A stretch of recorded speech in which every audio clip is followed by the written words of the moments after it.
got another 60 Grassy game for you. This one is between Nikaray and Harpocrates.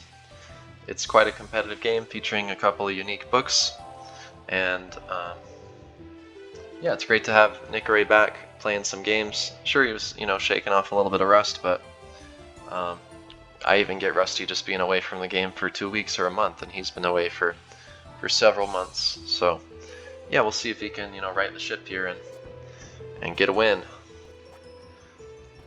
So I won't reveal exactly what each player has. Nikaray might want to go over there and flash him. He realizes he can't get up. So maybe he doesn't have flight, or he doesn't want to use flight. Typically you do want to use flight in those situations if he has it, so that makes me think that he doesn't. Monarchs are a good T1 summon though. Unfortunately, Harp does have Mech Arrow, so he's able to counter them. Then he brings out Trolls, and I'm thinking immediately that he has full Arcane. Why am I thinking that? Well, full Arcane is a book that is not too common, but it's viable in 60 Grassy. And one of the main issues with it is that it really struggles early game. So, you play full Arcane, and you just don't have a lot of sustain. Like, you can get prone to get rushed down really easily. And so you need Trolls for drain food, and you need Monarchs for drain food, right? So, now it's revealed that he does have full Arcane. Also, shout out to Calais. I was in a voice call with him, and he said, no shot he has full Arcane. What the heck are you even talking about, bro? And, he bet his life savings on that, and, well, now I'm just a little bit richer. Unfortunately, he didn't have much in there, but, it is what it is. So, he does have full Arcane. Don't listen to Calais. And basically, going back and forth with the minion summons here. Not too much to commentate on yet, but let's look at full Arcane just so you guys know, if you're new, how full Arcane works. He's at familiar level 5 now, so every other level increases your max summons by 1. So at level 5 you get 7 minions. As you can see, he's 3 out of 7 in the top left corner there. At level 1 you learn the spell Little Devil. It's just an imp that doesn't end your turn, which he just used. Learn the spell Arcane Mist at level 2. At level 3, Arcane Tower starts with 50 health. At level 5, Energizer is a permanent spell once used, and Arcane Tower starts at 75 health. So a lot of different, variety of mechanics there, but with some practice, it can become pretty much second nature, and you kind of start to get a good idea for every little bonus that you get as a result of the familiar.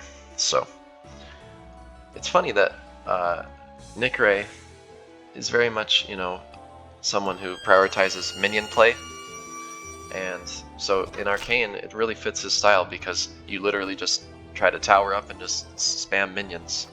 He's had Trolls go out from that tower, Monarchs, Little Devil, Imps, Egg. Every minion in his book basically has been brought out from that tower. So, but yeah, that's very much the playstyle of Arcane. It's what you should be doing to get an advantage. And, it seems like Harp has lost a couple tempo now, with Nikaray having a 3 minion advantage. Even though that dragon in there is not doing too much, what Harp is having to do is just respond to Nikaray's minion summons instead of actually create an advantage on his own. But yeah, we'll see if he can turn it around here. By no means is it like lost or won or anything yet. So he decides to bring the peg out. Why does he do that? Just to improve his mobility. He's got flight down. He wants to jump out with the peg and maybe kill one of the imps, kill 2 of the imps, kill 3 of the imps if he clumps them together. You don't want to necessarily detower Nikaray. You want to prioritize the minions, right? Because they can charge up fast, the imps in particular. Or if you keep Monarchs up, then he just triple drains, right? Gets so much health. This is a great time to Energizer. He does pull it out, and now the Arcane Arrows will do 60. I believe. Let's see here. Causes all your arcane attacks to deal extra damage. Yeah, it might be helpful to put exactly how much damage that is in there, but I believe it is 60 for arcane arrows now. That he has the Energizer. So if he charges an imp from 10, obviously it'll, be 10 plus 60, it'll be 70 health. That's a lot of damage that you can do if you self-destruct that. Nick pulls out the little devil here, goes with the arcane bomb, lobs it, and then aims the arrows at the swarm. Almost kills it, but I don't see this being a huge issue. He does have to kill it at some point now. It's very unfortunate that it stayed alive, but it's not the end of the world. So he does get a little bit more damage out onto Harp, and really the swarm only has 5 health. But we'll see if he's able to keep that alive or not. So at this point, I'm thinking Nikaray needs to find a way to maybe charge an imp, get a free turn to charge an imp. Could he do it here? Maybe, but he decides to bring out Monarchs. It's only turn 14, and if he's got his Monarchs or Trolls, he should summon those, prioritize those, because if Harp leaves them unattended, then he can get an easy double drain. And why has he left his tower? Some of you may be a bit confused about, like, what is he doing? Well, that's just the style of full arcane. It's the best way to explain it. Because full arcane, it even says in the description there, focus on useful utilities and basic summoning abilities. So it's a book built on minions, and it doesn't have a lot of tools to deal with rush. It has only one tower, and that tower only has 75 health if you go full familiar. So he's wanting to chill in that tower for absolutely as long as possible. Because who knows, maybe Harp has like, Mega Boulder, or, any other opponent could have like a rush spell. We know Harp doesn't have Mega Boulder, or we're pretty sure, because he's used Aura, he's used Ray, he's used Cog Arrow, and he has other generic spells.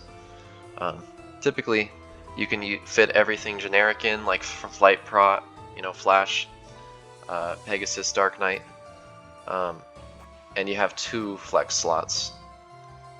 Here he has 3, so he might not have... I don't know exactly what he wouldn't have. He does have Ice Shield. Maybe no tower. No tower, and that's how he has Aura, Arrow, and Ray. But, yeah, not 100% sure. Nikaray's going to continue to, maneuver his minions. A lot of the time that you're going to use in games when you have full arcane, it's going to be moving around imps, moving around these, eggs, the Monarchs. He makes a really cheeky play here. Elevators the dragon down, and then uses the glyph to kill the swarm. So, pretty crazy play there. Not something that I would have thought of, I'm sure, in the middle of the game. That hatchling comes out when your egg is below, I believe, 25 health. And it only knows Flash and Glyph, but hey, it can have some uses, as you just saw. Also, the Glyphs can charge the imps, right? Obviously, so that's, great addition. Nikaray's going to look to just keep the control, prevent Harp from coming over and killing his imps. Now is a good time. It looks like he's about to charge them. The imps split, unfortunately. Maybe it would have been better just to put them next to him on his left right here, and then just charge, because we know that the highest damaging spell that Harp has at this point is Ray, and Nikaray probably knows that. Like I said, if he's used Aura, Arrow, and Ray, and Nick knows the rest of his spells are generic, that's pretty much 16 slots. So there's no way he could fit something like Mega Boulder or Shock Bomb or anything like that. And he hasn't used Mud Ball or Storm Shield, so that's another clue. Harp's goal here is to just keep the chip damage threat up, chip away at his monarchs, chip away at his imps. But you might see kind of a theme forming here is that Nikaray has 7 minions, and he's able to keep that minion advantage. He's got monarchs, which are 2 summons, trolls, which are 2 summons, imps, which are 3 summons, that he can just like basically bring out on cooldown and just start to overwhelm Harp with. But you know, he still has the swarm out. I believe he still has his Dark Knight, right? I guess it's possible that he could not have Dark Knight, but that would be a bit risky for sure. I'm pretty sure he has it, because otherwise, where's his damage coming from, right? You wouldn't want to bring a book with just your highest damaging spell and minion to be just 50 with the Ray. So he gets a good aura off here. You notice Nikaray had a little imp in that hole there just to make sure it doesn't get aura'd with everything else. Yeah, it looks like he wants to charge him up, and you saw that 44 imp went to 109, his other one went to 99, the one on the bottom went to 51. That's some fast charging. I mean, Harp's probably peeing his pants at this point, like, oh god, what do I do? But again, you know, Nikaray's still got to find a way to get the imps over to him, to charge him up, you know, optimally. And obviously every turn Harp's gonna prevent him from doing that. So he makes a great play here to free, potentially free the imp. Does it fit? Let's see. Oh, it does fit, wow. So unfortunately his other imp gets stuck, and he decides to just bring them all down, which is an interesting play. Maybe he's just gonna charge them further in that little hole. Yeah, he's gonna charge all 4. But he decides to wait and tower. I think because he knows that Harp can't really advance into that hole with him because of the aura, and he's just playing cautious. Nick is a very cautious, you know, more passive player who focuses on building that minion advantage. Ooh, that's interesting. Do you see that? Small, big, small, big, small, big. Anyway. Hey Pure, if you're watching, is this a bug? Let me know. Kinda cool though. I don't know, I kinda like it. Pretty cool. Anyway, he pebbles down, because, you know, what else does he have? But, you know, interestingly, I don't know if a 99 imp could reach, or maybe he could explode the 109 imp. That could have been another play. But, you know, why, like, use an imp in a situation where it's not going to do the full damage because he's not hugging. The imp's not going to be hugging Harp because he's flighted. So he just goes with the safer arrows play. Drops him into the aura too, so does some pretty good damage. And he still has 2 imps, he spreads them out. So, you know, Harp's going to have to find a way to stall this out. If he has flight up, he can go back to the side. The left side is a good play because he has a peg over there, which he does. And I don't know, maybe he'll prot here if he doesn't have tree up. And even if he did have tree up, I would probably prot here. The unfortunate thing is that with Nick, with Arcane Energizer, he can maybe jump over and arrows him, but he does prevent that by putting the peg on the top border there. So, if I was Nick here, I'd probably just charge my imps again, but he's going to work the clock a little bit and, you know, use that full 60s to his advantage. You know, get his imps in a better position. Sometimes when you don't have a lot of time and you need to move a lot of minions, it's best to just make progress. You don't have to do the turn, you know, all the movement in one turn often. You just have to make progress. So, you know, obviously you can't get like the imps, all the way over or anything. So, you know, and that probably wouldn't even be the best play. The best play is, you know, what he did is to kill the Pegasus. But I guess my point was, like, if you're moving 4, 5, 6 minions in a turn, like, you don't have to, or you don't want to try to move every single one. You just want to make progress and say, okay, by turn 3 or 4 of this maneuvering, you know, process, I'm going to have all the imps where I need them to be. Because yeah, it's unrealistic to assume that, oh, you're just gonna have all this time to do all this movement, and then yeah, obviously when you get to 5 seconds, 10 seconds, you're just gonna stress out, right? You might have a panic, you know, make a panic move. I was gonna say have a panic attack, but that would be maybe perhaps a little bit extreme. Maybe some of us do during Arcanists, but Harp's got to go full stall mode here, right? So he does bring out that ice shield. But yeah, unfortunately he doesn't have a lot of space to work with here, right? And I don't know, like, it's interesting thinking about why Harp had to stall. I think it's because, like, he just let Nikaray sit in that tower early on. And if you let Arcane sit in a tower, then you're going to be outpaced with the minion play. So he may have had to pebble very early, or jumped over, you know, a tree or an ice shield or whatever was in the way, you know, blocking this path. Unfortunately, Nikaray misses that jump there.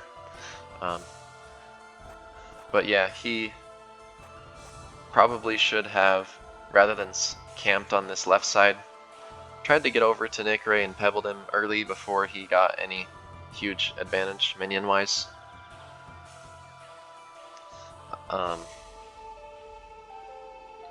And he hasn't used his Dark Knight, which again I said maybe it's possible he doesn't have it, but I'm 90% sure that he does.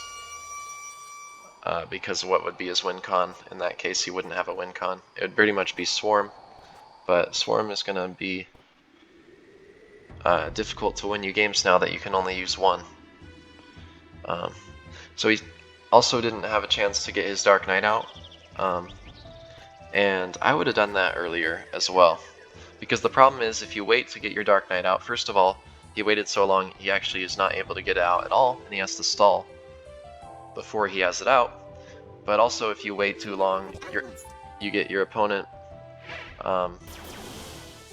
like, your opponent is able to charge imps above 100, so if you get your Dark Knight out, no big deal. Just walk an imp on its head and explode it, you know, and the Dark Knight dies. So, unfortunately, yeah, he needed to play just a slightly different style in order to keep up with the minions. You gotta press full Arcane as much as possible, right? And if you don't, it can become very difficult to deal with all these imps here, right? So, looks like he did actually Q. I think he did Q a turn. Yeah, that wasn't a glitch in the replay or anything. Because I think Ink was like, he Q'd. So, then Harp prots and he's gonna self-destruct these imps. As I said, the advantage can snowball pretty quickly, because did you see how much health the imp gained? You know, he self-destructed it and now it's at 250. So that can just one-shot him. It's ridiculous. Well, not ridiculous, but it's just like, not ridiculous as in bad, but it's just insane, like, how much that, how quick he can get those big threats. Yeah, if you let, you know, full Arcane, oh, by the way, that's a nice jump there. If you let full Arcane, you know, charge up imps for a couple turns, as I said a few minutes ago, you just self-destruct that, and now you've got a 250 imp all of a sudden, and he can bring out a little devil. You self-destruct that 250 imp, I've got another 250 imp, and another 250 imp. So, yeah, pretty ridiculous. He had the option of self-destructing right there. Instead, he toys with him a bit. Maybe it was a panic situation where he only had a few seconds left. I know he did because I was watching it live. He only had a few seconds left. But he definitely could have charged or self-destructed the imp. It's possible he wanted to position the imps here a little bit better, maybe bring them down there, and didn't have enough time, so he decided to mist, which is a fine move. And here it looks like, yeah, he is moving the dragon away so it doesn't die. He will let that big imp absorb the aura and just self-destruct it, sinks Harp. He's clinging to life here, but he may have a small chance. So I'm thinking at this point, when I was watching it live, I was like, oh cool, he can bring an imp over, elevator the imp down on the monarch, and then explode it. And so he's maybe about 20 seconds into his turn. I was like, I wonder why he's not moving an imp. And I was getting confused. I'm like, what the heck is he even doing? But turns out he's actually going to sink Harp. And I'll just show you guys how you do this. Just, for educational purposes. But what he does here is you actually extend it, and you just go right past the player. This probably works, this probably works. So he just does, this probably works. He just does this, and sinks him. And so now he has to gate again. But we will just go back to that turn so that you can see it happen in real time. That flutter just does no damage, but it moves the player a little bit, right, as you saw. So he goes down, casts the flutter, uses one of those extend angles. Yeah, he does absorb the glyph with the monarch. Oh, and look, the name, oh, nope, they're not back again. So we just have to wait for him to move that, so I'm just gonna, mess around with this a bit. Ooh. Big, small, big, small, big, small. This is a visual representation of the rank 1 gap. It used to be this, but now it's this. It's getting smaller, so Harp decides to resign and leave because, well, there's nothing else that he can do. And hey, we're getting into Grandmaster level play here. You know how at high levels of chess, the players just resign because they know that they've thought all the moves through and they know that they're going to lose. So Harp pulls a Grandmaster move and just resigns and leaves, and Nikaray gets the win. So yeah, again, just the takeaway from this game is that if you're going to play full Arcane, you got to press really early, even if you don't have an aggressive book. At the very least, trying to pebble his tower early on, because he does have pebble in that book. And bring the DK out before you can get a chance to charge imps, so that he's forced to side hide. If you get Arcane in a situation where they have to side hide, you're pretty much gonna win, because Arcane has no mobility. And they have to get out monarchs or egg to have any sort of flying minion, right? To increase their mobility, and that takes a turn. And if they don't have a turn, if you keep the pressure up to where, oh, they can't just pull out those monarchs for free, then you're going to be in a great spot, as long as you keep up that pressure. So that's what I would say about this game. It's a really interesting game. Nikaray uses full Arcane to beautiful effect. I hope you guys enjoyed this video, and I will see you in the next one. Peace out.